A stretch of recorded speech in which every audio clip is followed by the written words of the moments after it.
Hello everyone. तो कैसे हो आप सभी लोग। तो भाई लोग, आज हम साइंस की एक ऐसी स्ट्रीम के बारे में बात करेंगे जिसमें मल्टीप्लिकेशन और डिवीजन सेम बात होती है।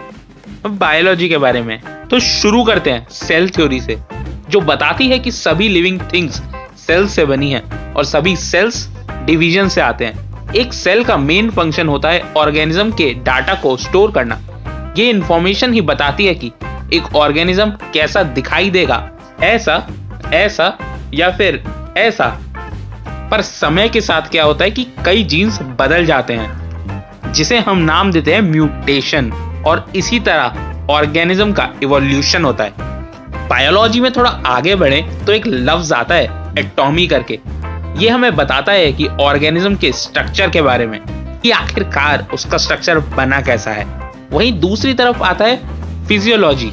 ये हमें ऑर्गेनिज्म के अंदर के बॉडी पार्ट्स का काम करने का तरीका बताता है, जैसे डाइजेस्टिव प्रोसेस जिसमें पेट खाना पचाता है, ब्रीथिंग प्रोसेस जिसमें लंग्स ऑक्सीजनेटेड और डीऑक्सीजनेटेड ब्लड का ट्रांसफर करता है, और रिप्रोडक्शन प्रोसेस जिसमें।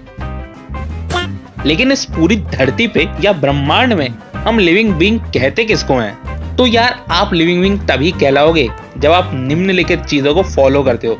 नंबर एक लिविंग बीइंग को सेल से बना होना बहुत जरूरी है। नंबर 2, उन्हें एक लाइफ साइकिल को फॉलो करना पड़ेगा। और नंबर 3, उनके अंदर मेटाबॉलिज्म होना चाहिए। नंबर 4, उन्हें एनवायरनमेंट के हिसाब से अडॉप्ट करना चाहिए। और लास्ट आ जाता है रिप्रोडक्शन। हमारी बायोलॉजी की काफी अच्छी खासी स्टडी बैक्टीरिया पर की जाती है। बैक्टीरिया इस धरती पर आए पहले लिविंग बीइंग में से एक हैं, और वो बहुत अलग अलग जगह एग्जिस्ट कर सकते हैं। हाँ, बहुत अलग अलग, यहाँ तक कि ह्यूमंस के अंदर भी। जहाँ कुछ बैक्टीरिया ह्यूमन बॉडी के डाइजेस्टिव सिस्टम के लिए अच्छे होते हैं, वहीं कई बैक्टीरिया बहुत भयानक बीमारियां भी फैला सकते हैं, और इन्हीं की स्टडी करके दवाइयां बनाई जाती हैं। हाँ, वही दवाइयां जो इस बीमारी से हमें बचाएंगी।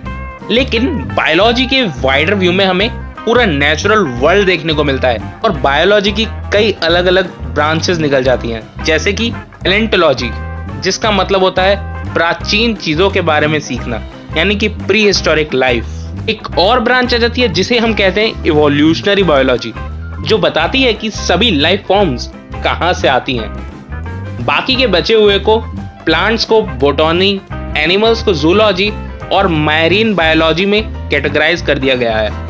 साथ ही में इकोलॉजी भी है।